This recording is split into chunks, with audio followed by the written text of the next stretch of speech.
आइए हम प्रार्थना करते हैं। प्यारे प्रभु, धन्यवाद हो आज की शाम के लिए। एक बार फिर से प्रभु हम आपके चरणों में आते हैं, अपना सिर झुकाते हैं और पवित्र लहू में जो हमारे गुनाहों के लिए बहा, हम अपनी आत्मा दें, प्राण को ढांपते हैं। पवित्र आत्मा, आप हमें सिखाएं, हमसे बात करें। पिता, आपकी भली इच्छा को, आपकी मर्जी को पहचानने में, हमारे जीवन की कीमत को, हमारे उद्धारकर्ता के उस महान बलिदान को पिता परमेश्वर पहचानने में हमारी सहायता करें। आपके हाथ में सौंपते हुए यीशु मसीह के नाम से हम प्रार्थना को मांगते हैं, आमीन। आज हम परमेश्वर के वचन से प्रभु भोज के विषय में कुछ सीखेंगे। उससे पहले हम देखेंगे, जब यीशु मसीह ने रोटी ली, रोटी तोड़ी, जब चेलों को दिया, उस विषय को हम पढ़ेंगे। आइए हम निकालते हैं मत्ती की किताब, उसका 26 अध्याय और 26 से हम पढ़ेंगे। जब वे खा रहे थे तो यीशु ने रोटी ली और आशीष मांगकर तोड़ी और चेलों को देकर कहा, लो खाओ, यह मेरी देह है। फिर उसने कटोरा लेकर धन्यवाद किया और उन्हें देकर कहा, तुम सब इसमें से पियो, क्योंकि यह वाचा का मेरा वह लहू है जो बहुतों की छुड़ौती के, बहुतों के लिए पापों की क्षमा के निमित्त बहाया जाता है। इसमें मत्ती में, मरकुस में और यूहन्ना में, इन 3 किताबों में हम परमेश्वर के इस वचन को पढ़ते हैं। यीशु मसीह जब प्रभु यीशु अपने क्रूस की मृत्यु की तरफ जा रहा है, वो आखिरी सप्ताह है। उसके बाद आगे प्रभु ये फसह का पर्व मनाते हुए आगे अपने लक्ष्य तक पहुंच रहा है, अपने क्रूस के करीब जा रहा है, वो अपनी मृत्यु के। तो वो प्रभु जब सारी सेवकाई कर चुका, 3 साल से 3.5 साल की सेवकाई थी प्रभु की, तो आखिरी दिनों में आया अपने पड़ाव के। तो उस समय प्रभु क्या कर रहा है, हम उसमें देखते हैं कि प्रभु क्या कर रहा है। रोटी लेकर तोड़कर क्या कह रहा है, तुम इसमें से खाओ, ये मेरी देह है। और उसी रीति से उसने क्या लिया, लहू को विषय में भी बताया। तो सबसे पहले हमने इस चीज को समझना है, प्रभु भोज एक गंभीर विषय है और ये वाचा भी है। नए नियम की क्या है, ये नई वाचा है। हम कल वाचा के विषय में देख रहे थे। हमने 2 दिन हमने सीखा कि कलीसिया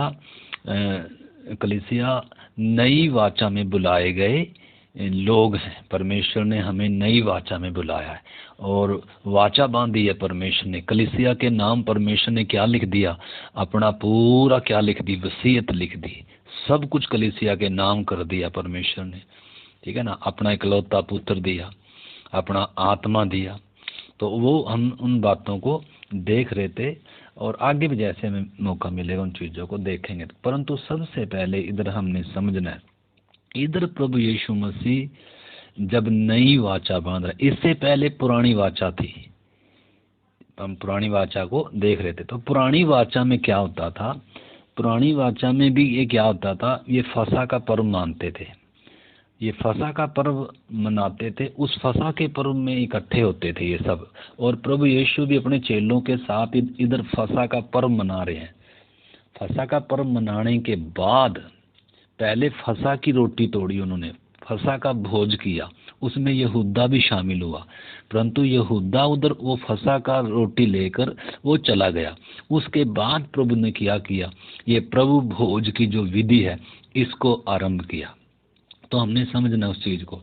तो सबसे पहले हम देखेंगे फसह क्या है, क्योंकि इसी समय इसी पर्व के ऊपर प्रभु यीशु ये नई वाचा में जो प्रभु भोज की विधि शुरू कर रहा है।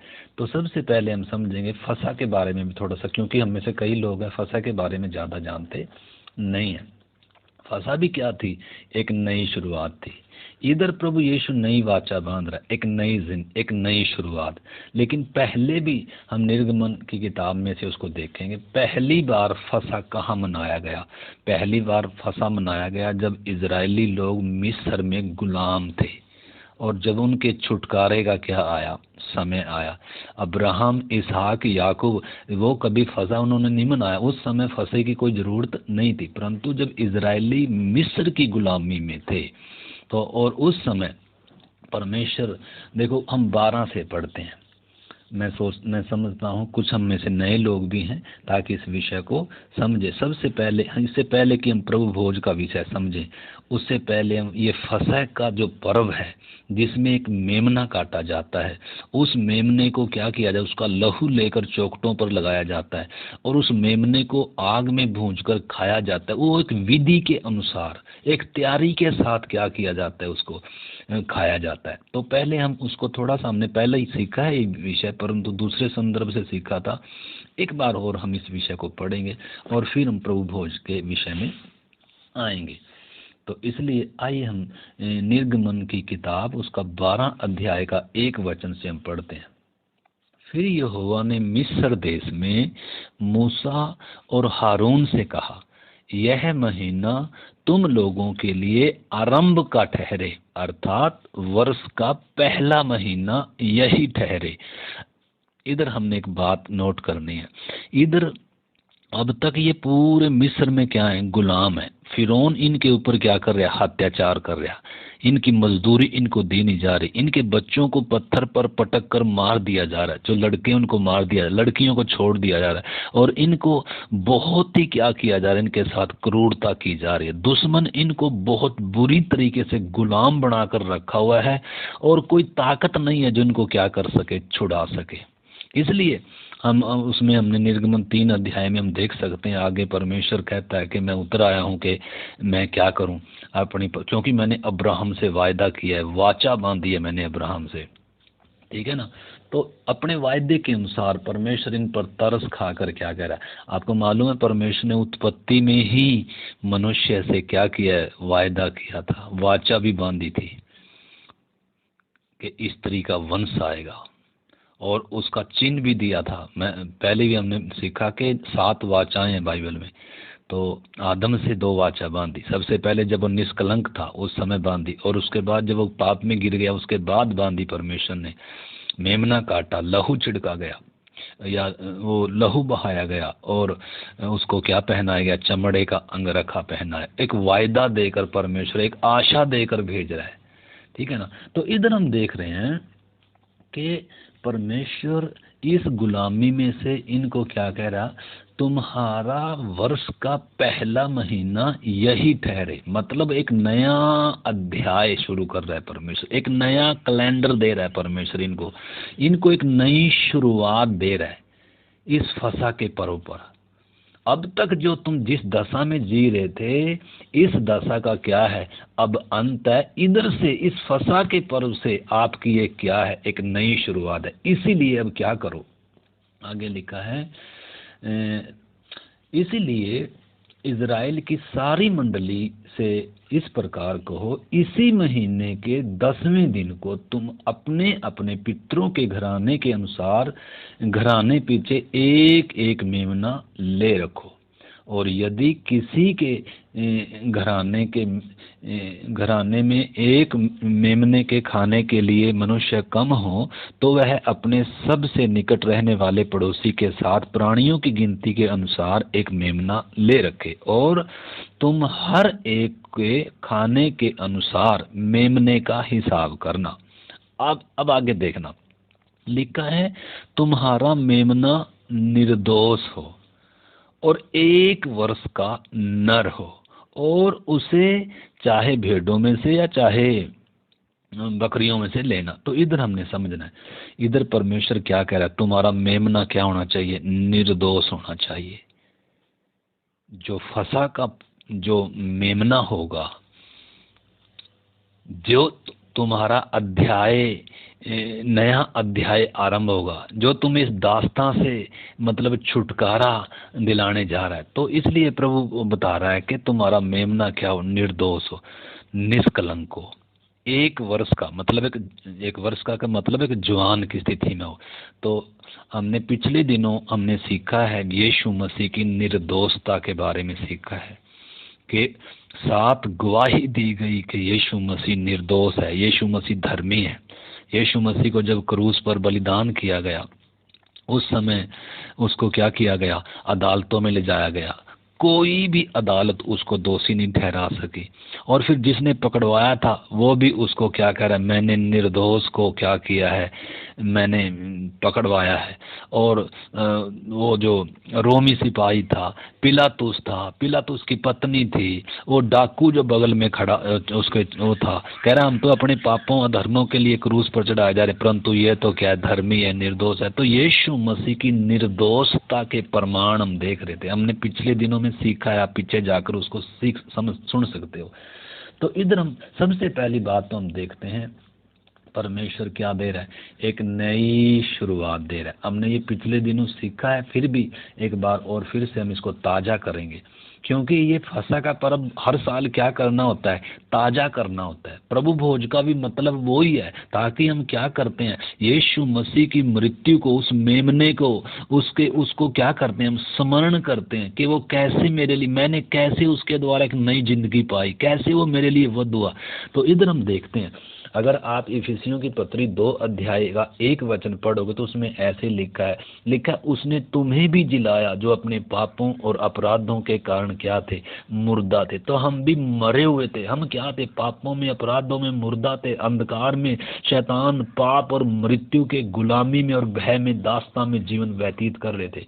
हमारे ऊपर मृत्यु शासन करती थी, हमारे अंदर पाप राज्य करता था, और शैतान हमारा क्या था, ईश्वर बनकर हमें क्या कर रहा था, हमसे अपनी गुलामी करा रहा था। तो हमने समझना, हम तो परमेश्वर जिस दिन यीशु हमारे जीवन में आया उस दिन एक नया अध्याय आरंभ हुआ, उस दिन एक नई जिंदगी की शुरुआत हुई। उसने हमें क्या किया, जिलाया। वास्तव में हमें मालूम होया कि सच्चा परमेश्वर कौन है और मैं कौन हूं कर।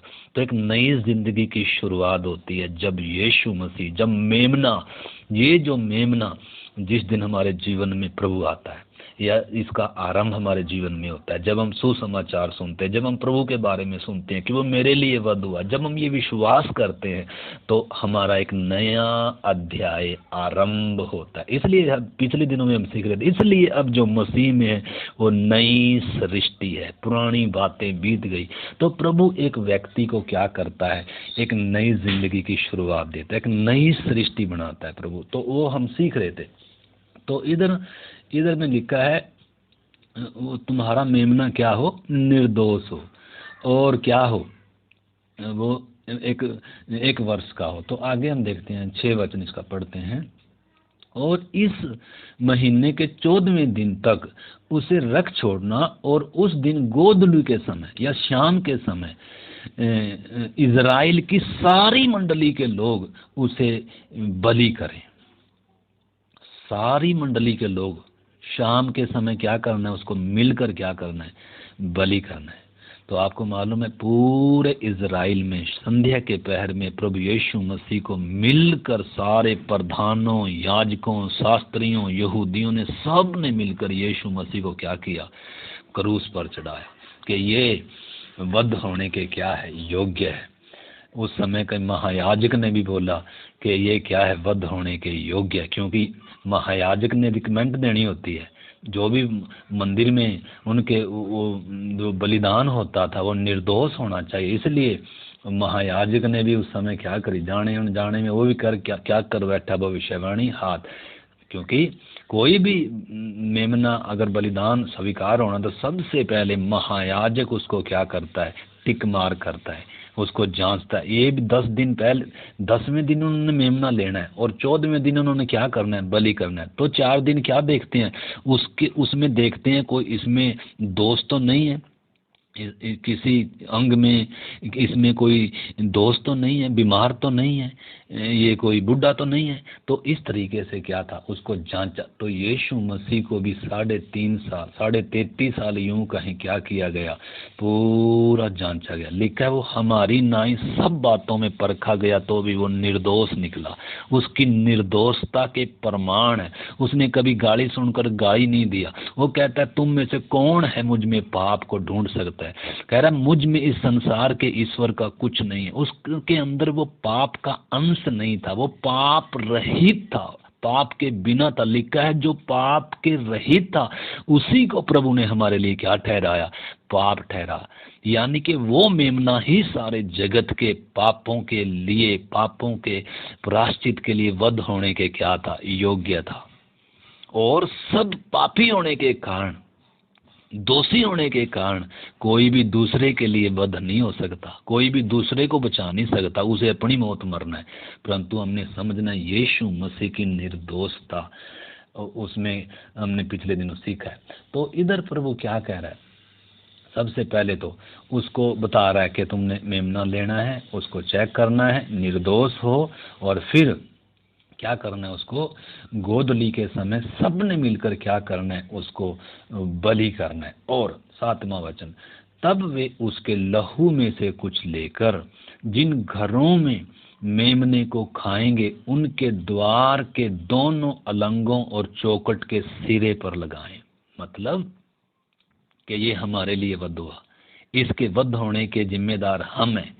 लहू क्या बता रहा है, उसी प्रकार इज़राइल की मंडली ने कहा इसका, इसके लहू का दोष हमारे और हमारी पीढ़ियों पर, हमारी संतानों पर हो।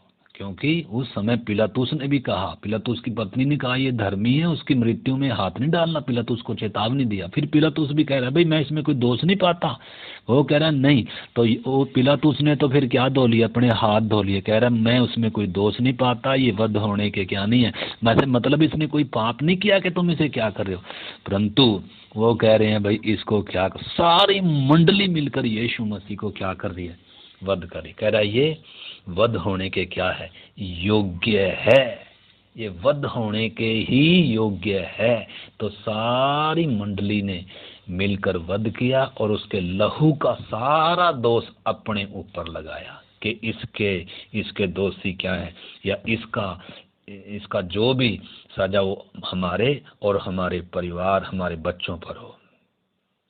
तो कैसे देखो एक एक वचन कैसे उस मेमने का कैसे पूरा हो रहा।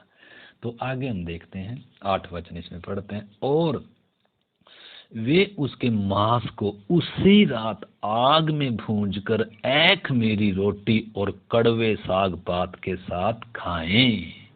अब इधर हम देखते हैं जब मिस्र में इन्होंने गुलामी में से इनका छुटकारा होना है, तो प्रभु ने कहा, परमेश्वर ने कहा मेमना लेना काफी नहीं है, मेमना वध होना काफी नहीं है, बल्कि क्या भी करना है, उसको क्या भी करना है, उसको आपने खाना है। आपको मालूम है यीशु मसीह जब उपदेश देते थे तो उसने कहा कि जो रोटी स्वर्ग से उतरती है, जो मनुष्यों को जीवन देती है, वो सच्ची रोटी मैं हूँ जो मनुष्य को जीवन देती है।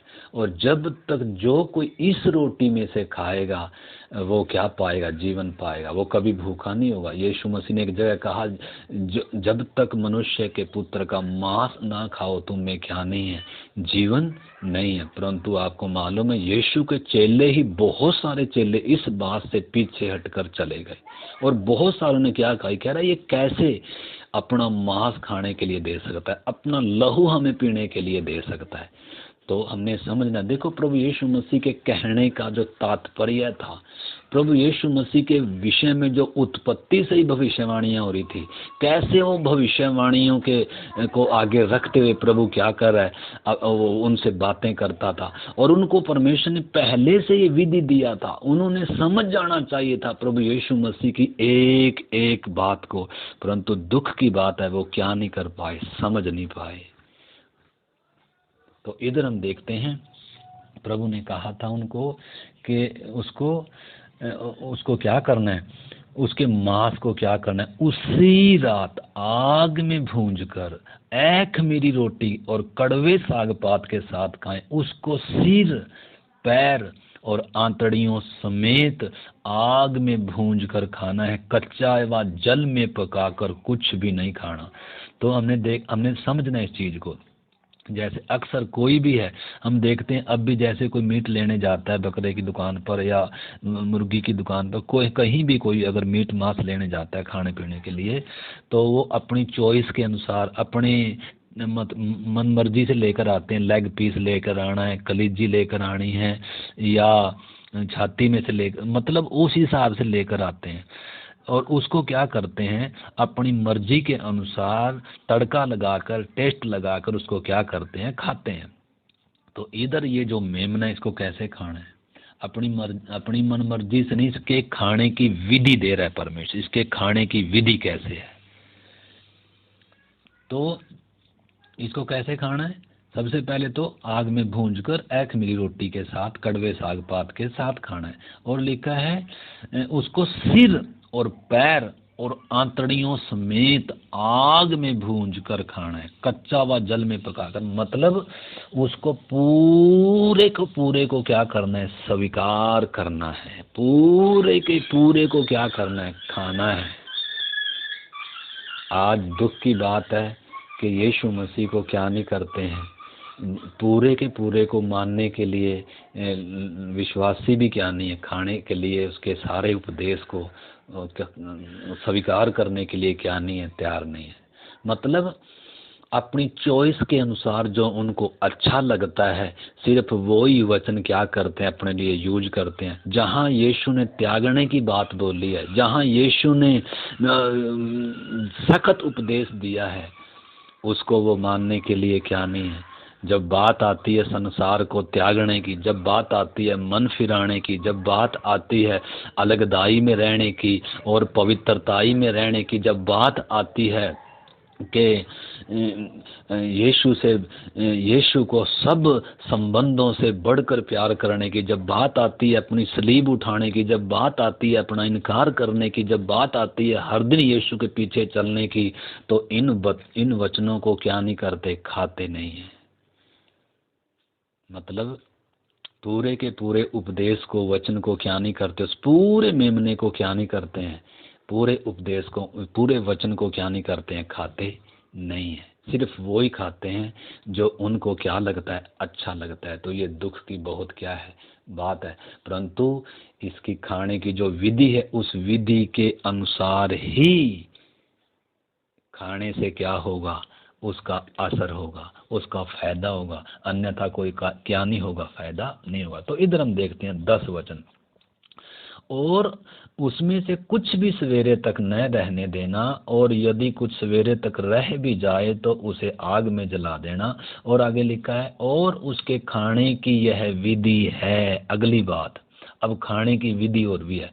इसमें क्या कह रहा है, सबसे पहले कमर बांध कर खाना, पाँव में जूती डालना है, हाथ में लाठी लेना है, और उसको कैसे खाना है, फुर्ती से खाना है।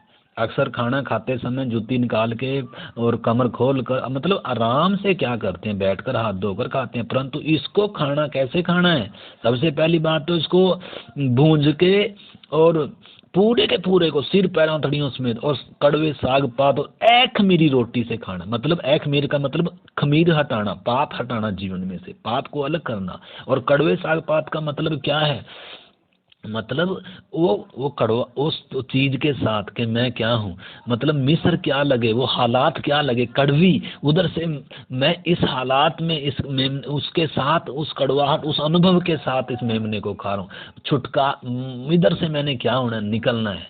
तो इसलिए हमने उस चीज को भी समझना है। तो कैसे खाना है, फुर्ती से खाना है। पहले कमर बांधना, जुत्ती डालना, हाथ में लाठी लेकर फुर्ती के साथ खाना। क्योंकि खाने के बाद क्या नहीं करना, एक सेकंड भी आप मिस्र में रह नहीं सकते हो। मिस्र में एक सेकंड तक भी। सबसे पहले तो हम उसमें देख सकते हैं कि उन्होंने चौखट पर लगाना था। उस रात को नाश करने वाला उनके पूरे मिस्र में से गुजरेगा। जिस घर में वो लहू चौखटों पे लगा होगा वही सिर्फ क्या होगा, बचेगा घर, अन्यथा बाकी सब घर में क्या आएगा, नाश करने वाला। हर घर में मौत आएगी, हर घर में मातम है। परंतु जिसके घर में मेमने का लहू लगा है, जिस घर में मेमना वध हुआ, पहले से एक मर चुका है, उधर नाश करने वाला उधर से क्या हो गया, हट गया। तो उसके अलावा आज बहुत सारे क्या करते हैं, प्रभु यीशु मसीह को विश्वास करते हैं, यीशु मसीह को अपना जीवन देते हैं, और वो नाश होने से क्या हो गए, बच गए नाश करने वाले से, क्योंकि यीशु के पर विश्वास किया, यीशु के लहू की शरण में आ गए, और वो नाश होने से क्या हो गए, बच गए। परंतु इतना काफ़ी नहीं है, इसके आगे भी कुछ है। बहुत सारे विश्वासी सिर्फ इतना ही लेना चाहते हैं, यीशु मसीह में सुरक्षा पाना चाहते हैं, यीशु मसीह में आकर वो बचना तो चाहते हैं, नाश होने से तो बचना चाहते हैं, आशीष चंगाई तो पाना चाहते हैं, परंतु इसको पूरे को खाना और इसको इस तैयारी से, इस फुर्ती से, मिस्र को छोड़ने के भाव से खाते नहीं, मिस्र में ही रहना चाहते हैं, संसार में ही रहना चाहते हैं, उस पाप और संसार की गुलामी में ही। आपको मालूम है, जब तक लाल समुंदर इन्होंने पार नहीं किया, तब तक ये किसके इलाके में थे, ये शैतान के ही इलाके में हैं, उसके कब्जे में हैं, पाप के गुलाम, और किसके, मिस्र के शत्रु, उस फिरौन के क्या थे, गुलाम थे। भले ही मेमना कट गया है, भले ही एक ये क्या हो गए, नाश होने से बच गए, भले ही इनके चौखट पर क्या लगा, लहू लगा है, परंतु इन्होंने क्या करना है, फुर्ती से क्या करना है, मिस्र को छोड़ना है। तो आगे हम देखेंगे लाल समुंदर इनको क्या करता है, मिस्र से अलग करता है, उस गुलामी से आज़ाद करता है, वो आगे आएगा। तो इधर हम फिलहाल ये देख रहे हैं कि फुर्ती से खाना है, यह तो यहोवा का पर्व होगा, क्योंकि उस रात को मैं मिस्र देश के बीच में होकर जाऊंगा, और मिस्र देश के क्या मनुष्य, क्या पशु, सबके पहलोठों को मारूंगा, और मिस्र के सारे देवताओं को क्या दूंगा, दंड दूंगा। मैं यहोवा हूँ। और जिन घरों में तुम रहोगे उन पर वह लहू तुम्हारे लिए चिन्ह ठहरेगा, अर्थात मैं उस लहू को देखकर तुमको छोड़ जाऊंगा, और जब मैं मिस्र के सब लोगों को मारूंगा, तब वह विपत्ति तुम पर न पड़ेगी और तुम नष्ट न होंगे। तो यीशु मसीह का लहू, उस मेमने का लहू हमें किससे बचाता है, परमेश्वर के न्याय से बचाता है। जो विश्वास करते हैं कि यीशु मसीह मेरे लिए मरा, मैं पापी, मैं गुनहगार था, यीशु मसीह मेरे गुनाह के लिए उसने मेरा स्थान लिया, इसलिए मैं यीशु का लहू अपने ऊपर लेता हूँ। मैं यीशु पर विश्वास करता हूँ, कर जो विश्वास करता है वो न्याय से क्या हो गया, वो दंड से क्या हो गया, बच गया। परंतु मैं फिर कह रहा हूँ, इतना काफ़ी नहीं है।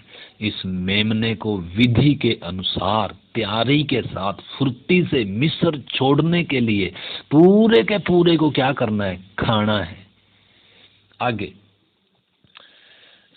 14 वचन, और यह दिन तुमको स्मरण दिलाने वाला ठहरेगा, और तुम उसको यहोवा के लिए पर्व कर कर मानना, और वह दिन तुम्हारी पीढ़ियों में सदा की विधि जानकर पर्व माना जाए। तो इधर परमेश्वर क्या कर रहे हैं, उनको न केवल एक ही बार ये, परंतु परमेश्वर क्या कह रहा है, हर साल ये तुम्हारी पीढ़ियों पीढ़ियों तक क्या होगा, ये पर्व माना जाए, क्योंकि ये वास्तव में छाया थी, असली वास्तव में मेमना आना है। इसलिए तो यीशु मसीह वो क्या क्या कह रहा है कि यीशु मसीह ने नई वाचा जब बांधी, यीशु कह रहा है अब इसे खाओ, रोटी देकर कह रहा है ये मेरी देह है।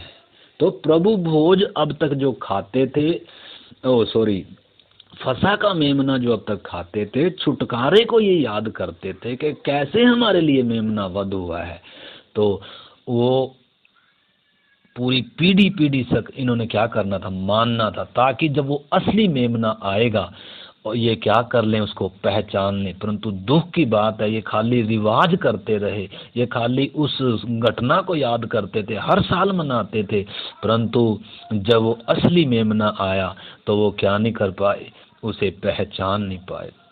इसलिए प्रभु यीशु मसीह उसी फसह के पर्व में उसी उन सारी बातों घटनाओं को लेकर के, ताकि ये क्या कर लें, समझ जाएं, परंतु तो भी क्या नहीं कर पाए, ये समझ नहीं पाए। तो इसलिए जल्दी से हम देखेंगे, इसमें आगे भी हम पढ़ सकते हैं, 15 से लेकर आप 20 तक पढ़े। इसमें ये 7 दिन का पर्व होता था, इसमें फसह का पर्व और अखमीरी रोटी, ये पर्व, ये दोनों मिले हुए हैं।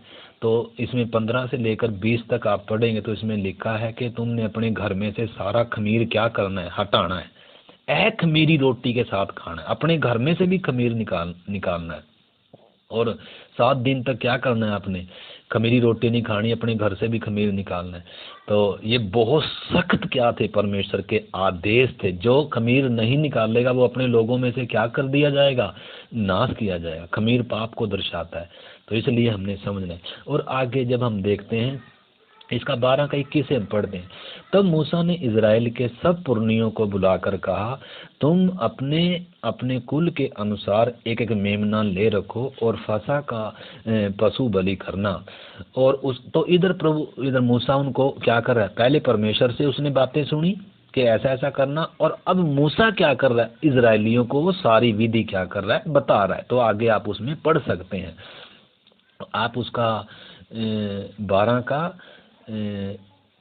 आगे 15 से लेकर 21 से लेकर, और आप उसमें पढ़ सकते हैं 42 वचन तक आप पढ़े कि कैसे परमेश्वर ने उनको क्या किया, आज़ाद किया, कैसे उनका छुटकारा हुआ, कैसे एक कुत्ता भी नहीं भौंका, कि परमेश्वर ने उनको उस बड़ी गुलामी से क्या किया, छुटकारा दिया।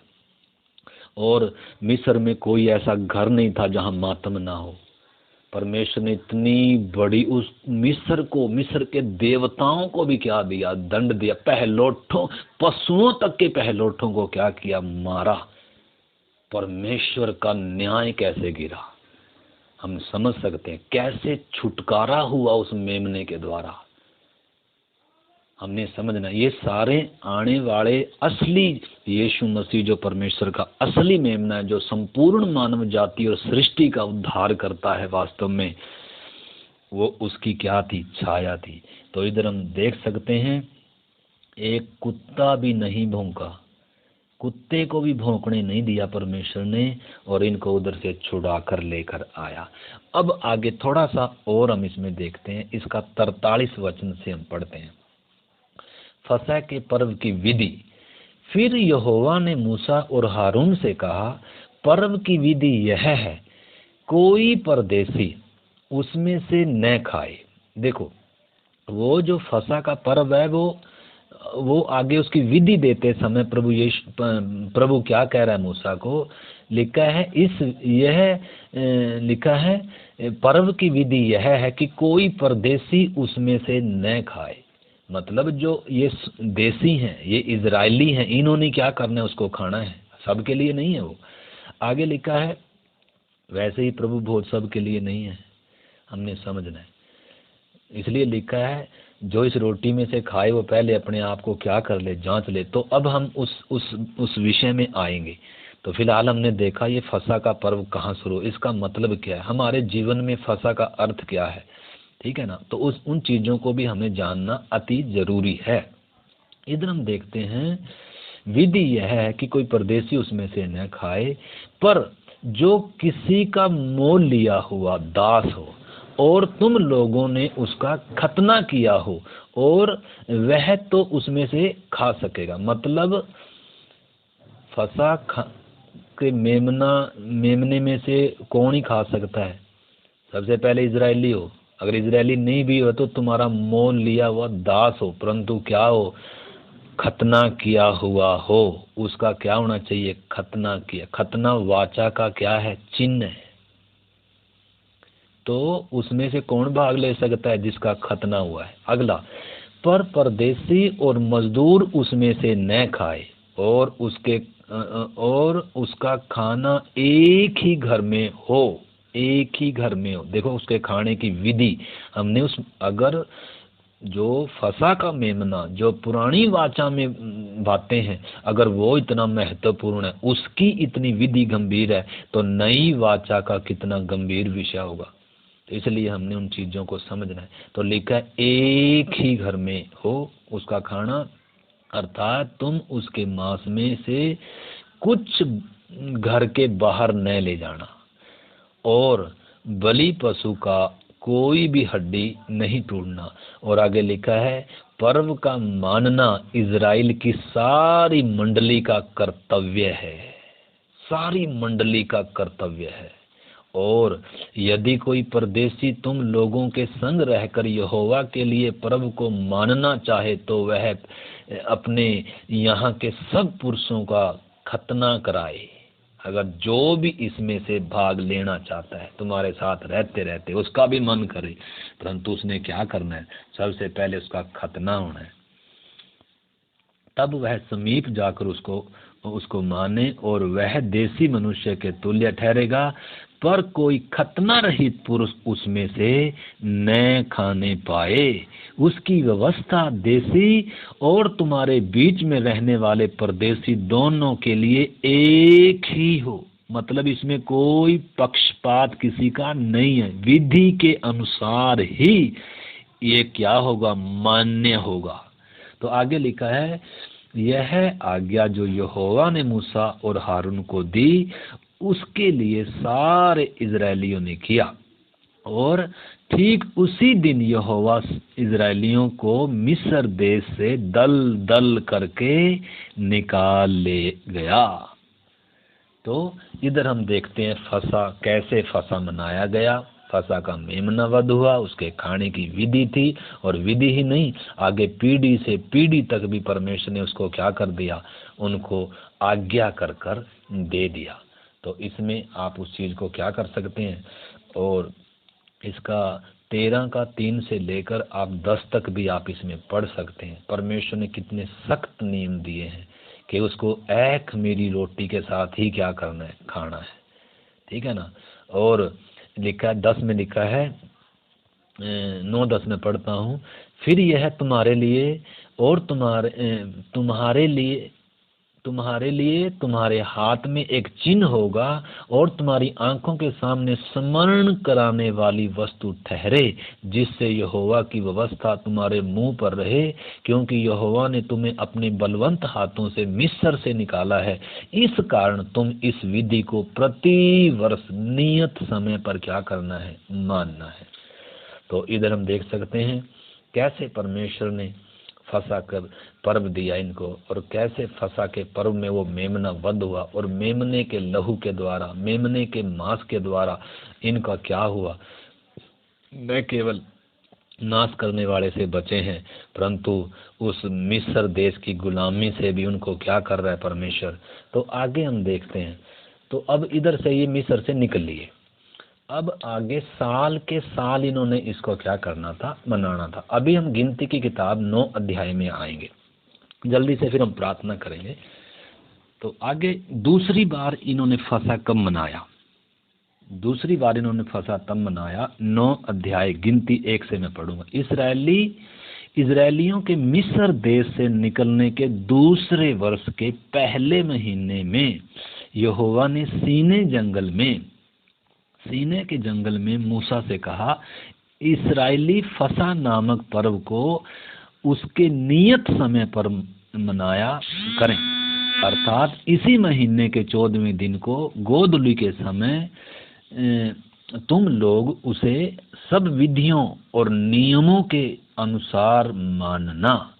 तब मूसा ने इजरायलियों से फसह मानने के लिए कह दिया, और उन्होंने पहले महीने के 14वें दिन को गोधूली के समय सीने के जंगल में फसह को मनाया, और जो जो आज्ञाएं यहोवा ने मूसा को दी थी उसी के अनुसार उन्होंने किया। परंतु इधर हमने समझना है, अभी हम इस बात को देखकर प्रार्थना करेंगे। इधर हमने समझ, परमेश्वर ने पहले ही बोला था विधि के अनुसार खाना है। जो विधि के अनुसार नहीं खावेगा वो क्या नहीं किया जाएगा, वो क्षमा नहीं किया जाएगा। हर किसी के लिए नहीं था ये, वो अभी हमने देखा है। इसके खाने की विधि है। ये क्या स्मरण करा रहा है आपको? ये जब आप खा रहे हो तो आप क्या सोचकर खा रहे हो, किस तैयारी से खा रहे हो, क्या मन में आपके है जब इसको खा रहे हो? तो वो सारी बातें, इसलिए जब हम प्रभु भोज की रोटी तोड़ेंगे हमें क्या होना है? अगर ये फसह का पर्व ऐसे था जो, तो हमारा जो फसह का मेमना यीशु मसीह बलिदान हुआ, वो जो मेरे लिए तोड़ा गया, वो जो मेरे लिए मरा है, उसका खून जो मेरे छुटकारे के लिए बहा, उसकी देह जो तोड़ी गई मेरे लिए, और उसको भी हमने क्या करना है? वो भी कितनी गंभीर बात है। तो हम क्या सोच कर खाना है उसे, क्या समझ कर खाना है, किस तैयारी से खाना है, किस मन से खाना है, वो बातें हमें क्या आएंगी, समझ में आएंगी। तो इधर लिखा है 9:6 से मैं पढ़ता हूँ, परंतु कुछ लोग एक मनुष्य के शव के कारण अशुद्ध होने के कारण उस दिन फसह को न मना सके। आपने समझना है, लिखा है वे उसी दिन मूसा और हारून के समीप जाकर मूसा से कहने लगे, हम लोग एक मनुष्य के शव के कारण अशुद्ध हैं, परंतु हम क्यों रुके रहें और इजरायलियों के संग यहोवा का चढ़ाया नियत समय पर क्यों न चढ़ाएं। तो इधर हमने समझना है, जब दूसरी बार इन्होंने फसह माना तो उसमें कुछ लोग क्या नहीं हुए, शामिल नहीं हुए। क्यों नहीं हुए? क्योंकि वो क्या थे? अशुद्ध थे। कैसे अशुद्ध थे? किसी मनुष्य की लौथ को इन्होंने क्या किया? छुआ था। क्योंकि पहले नियम थे ऐसे, पहले शारीरिक पवित्रता आई और वो सारी बातें, व्यवस्था परमेश्वर ने दिया था इनको। क्योंकि इधर इन्होंने, इनको क्या मिल चुकी है? जब गिनती की 9 अध्याय में देखते हैं तो गिनती 9 अध्याय तक इनको लेवीय व्यवस्था मिल चुका है, इनके बीच में मंदिर आ चुका है और इनको सारी विधि और कानून दिए जा चुके हैं, अशुद्ध क्या है, अशुद्ध क्या है।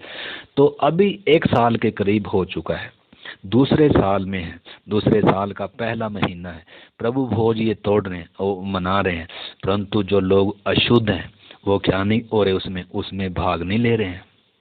उनको इसकी गंभीरता मालूम है। परमेश्वर ने सख्त क्या दिए, नियम दिए हैं, उसको विधि के अनुसार ही खाना है। खमीर को क्या करना है? कोई भी अशुद्ध व्यक्ति क्या नहीं कर सकता, उसमें भाग नहीं ले सकता है।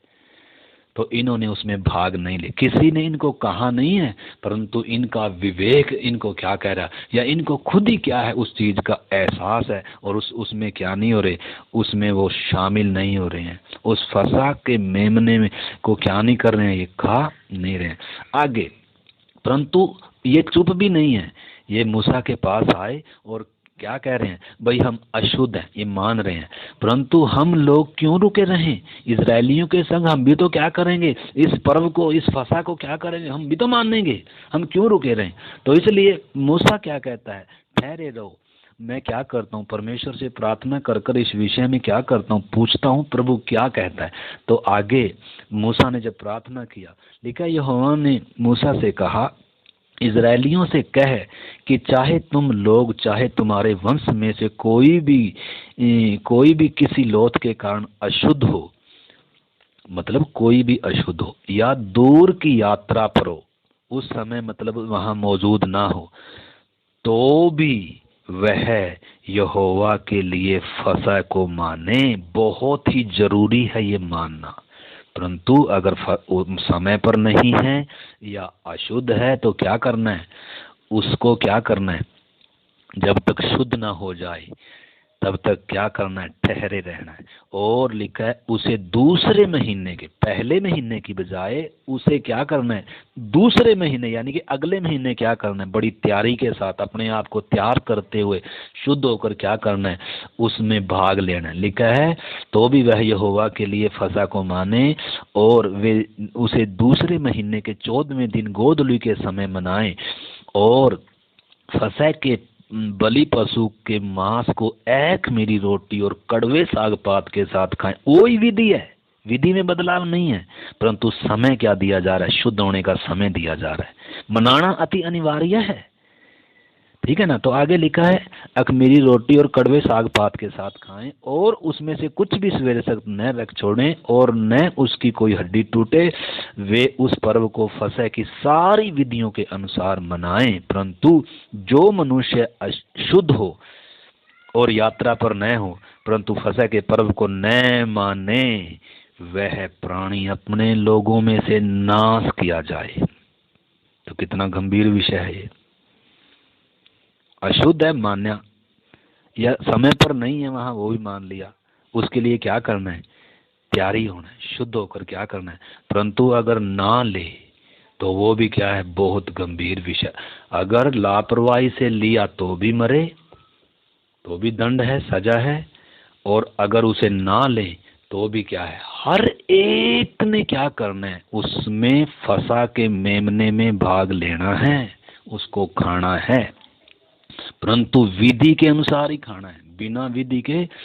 आज हम देखते हैं फसा का भोज था, वो प्रभु भोज नहीं है, हमने समझना है। परंतु जो आज प्रभु भोज है उसमें भी आज अलग अलग क्या आ गई, विधियां आ गई, अलग अलग तरीके से उसमें क्या कर दिया, अपनी समझ के अनुसार क्या कर दिया। जैसे समय बदलता जा रहा है, मौसम बदलते जाते हैं, इंसान की रीति रिवाज बदल गए, ऐसे ही क्या कर दिया। परमेश्वर ने कहा था, परमेश्वर कभी नहीं बदलता, उसका वचन कभी नहीं बदलता। यीशु मसीह आज कल और युगान युग एक सा, उसमें कोई बदलाव नहीं आता। वो अपरिवर्तनीय परमेश्वर है, वो कभी नहीं बदलता। इसलिए उसने जो बोला है उस बात को वो कभी क्या नहीं कर सकता, बदल नहीं सकता। आज इंसानों ने क्या कर दिया, उसको बदल दिया, अलग अलग तरीके आ गए। प्रभु भोज में भी अलग अलग प्यालियां आ गई। आज मोबाइल पर ही क्या करते हैं, वो करते हैं, उधर से पास्टर प्रार्थना करेगा, उधर विश्वासी क्या कर रहे हैं, प्रभु भोज की रोटी। मतलब कोई भी क्या नहीं, उसकी गंभीरता मालूम नहीं है। परंतु इधर हमने उसकी गंभीरता को समझना है। इधर हम देखते हैं परमेश्वर क्या कह रहा है, कह रहा है वो तो बात मान लिया कि अशुद्ध हैं या उस समय मौजूद नहीं है, तो अगले महीने क्या करें, तैयारी के साथ शुद्ध होकर क्या करें, उसे मनाएं। परंतु अगर नहीं मनाते हैं तो क्या नहीं है, वो बर्दाश्त नहीं है, वो अपने लोगों में से क्या कर दिए जाएं, वो नष्ट किए जाएं। तो इधर हम देख सकते हैं, अभी हम प्रार्थना करेंगे। एक दो वचन और इसमें है, आगे लिखा है नष्ट किए जाएं, उस मनुष्य को यहोवा का चढ़ाया नियत समय पर न ले आने के कारण अपने पाप का बोझ उठाना पड़ेगा। आपको मालूम है, जब हम देखेंगे, कल को देखेंगे, जब पौलुस बता रहा है, इसलिए जब तुम इस रोटी में से तोड़ते, इस प्याले में से पीते हो, तो पहले अपने आप को क्या कर लो, जांचना है अपने आप को, मैं किस मन से इसको खा रहा हूँ, मैं किस उद्देश्य से इसको खा रहा हूँ, इसका अर्थ क्या है। उन बातों को हमें क्या करना होगा, समझना होगा। 14 वचन में लिखा है, यदि कोई परदेशी तुम्हारे साथ रहकर चाहे कि यहोवा के लिए फसह मनाए, तो उसी विधि और नियम के अनुसार उसकी माने। देशी और परदेशी दोनों के लिए तुम्हारी एक ही क्या है, विधि है। सारी कलीसियाओं के लिए परमेश्वर की एक ही विधि है।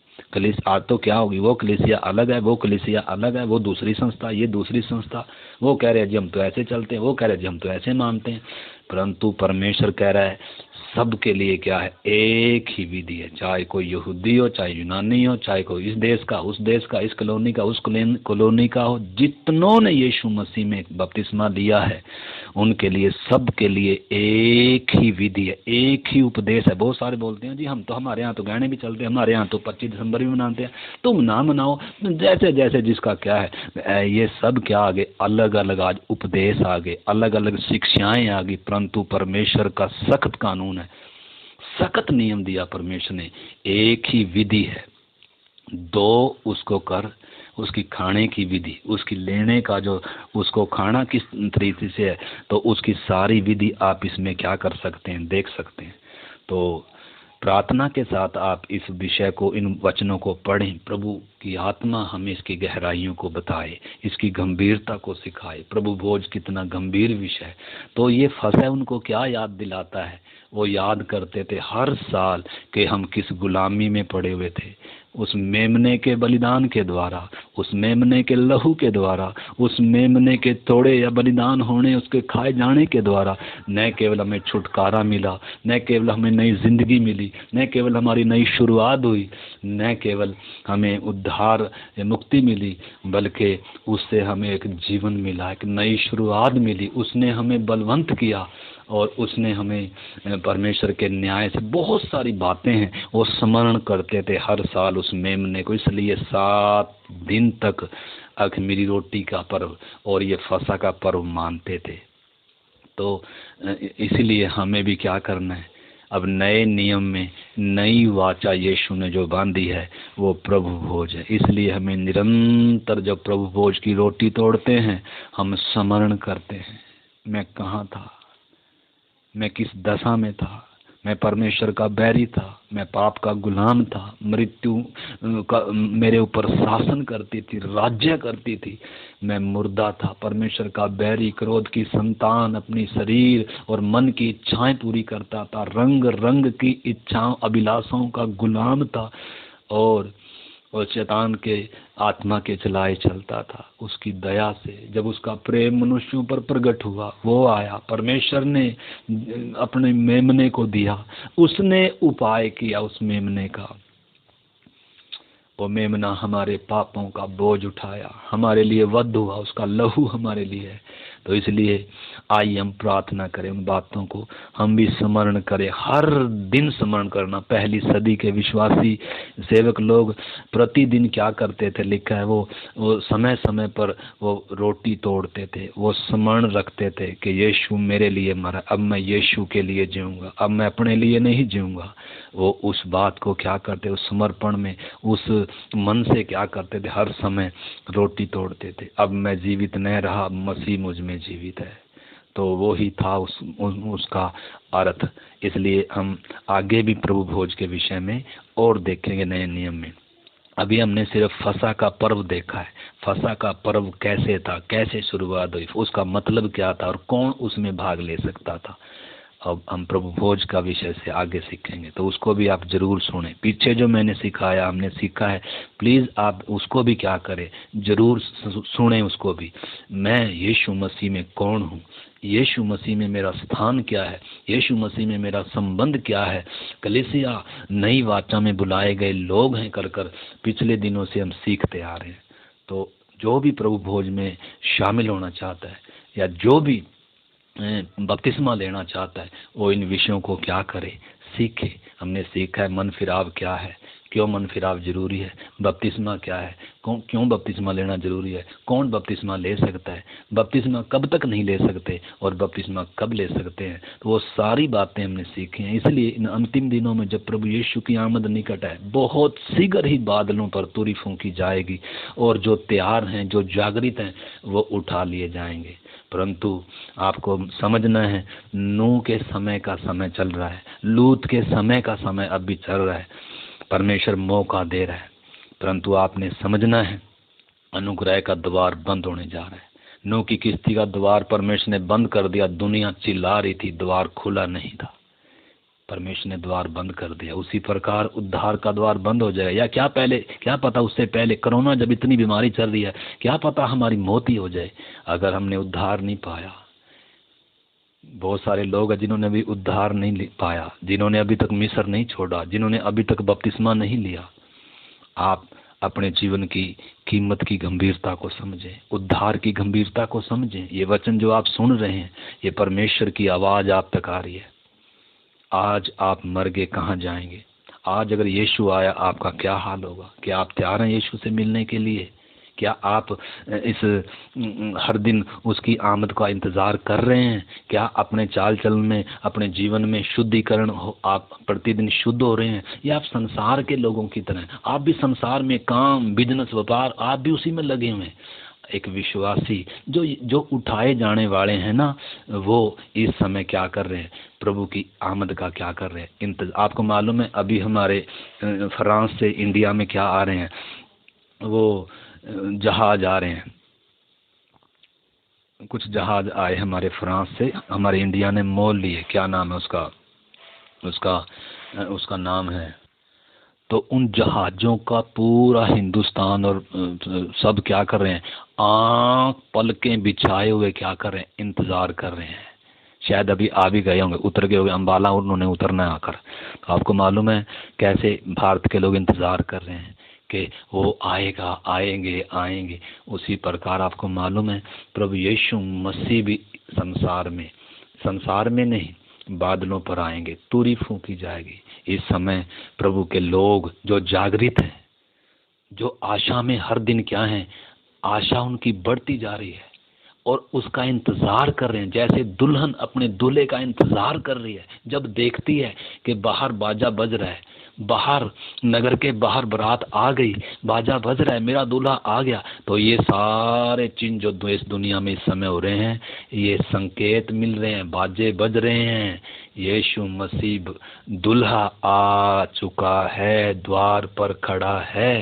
तो इसलिए आइए हम अपनी तैयारी को पूरा करें, आइए हम अपनी दौड़ को पूरा करें, आइए हम तैयार हो जाएं। जिन्होंने बपतिस्मा नहीं लिया, आज उद्धार का दिन है, आज छुटकारे का दिन है।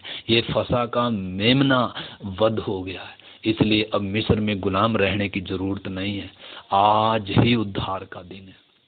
आइए हम फैसला करें, प्रार्थना करें। प्यारे प्रभु, धन्यवाद हो आपके पवित्र वचन के लिए।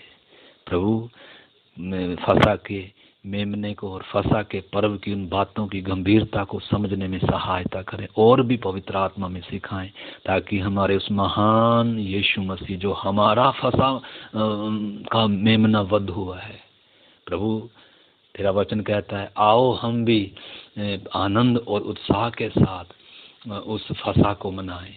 प्यारे प्रभु, हमें प्रत्येक को इन बातों की गंभीरता को पहचान कर और अपने जीवन में प्रभु आपकी इच्छा के अनुसार एक सही निर्णय लेने के लिए सहायता कर। जिन्होंने बपतिस्मा नहीं लिया वो भी अपने जीवन का बहुमूल्य फैसला लें, जिन्होंने लिया है प्रभु वो भी प्रभु भोज में आगे प्रभु उसमें हिस्सा लेते हुए और तेरी आमद के प्रति और तैयार होने के लिए, और प्रभु जब तक धरती पर रहें तेरी आमद में अगर देरी है, तेरी महिमा और तेरे आदर के लिए जीने के लिए सहायता कर। आपके हाथ में सौंपते हैं प्रत्येक बच्चे बुजुर्ग, हर एक सुनने वाले के जीवन में तेरा वचन काम करे। पवित्र आत्मा आप प्रत्येक से बात करें, जीवनों में काम करें, आपकी मर्जी हम प्रत्येक जीवनों में पिता पूरी होने पाए। आपके हाथ में सौंपते हुए यीशु मसीह के नाम से प्रार्थना को मांगते हैं, आमीन। जय मसीह की सब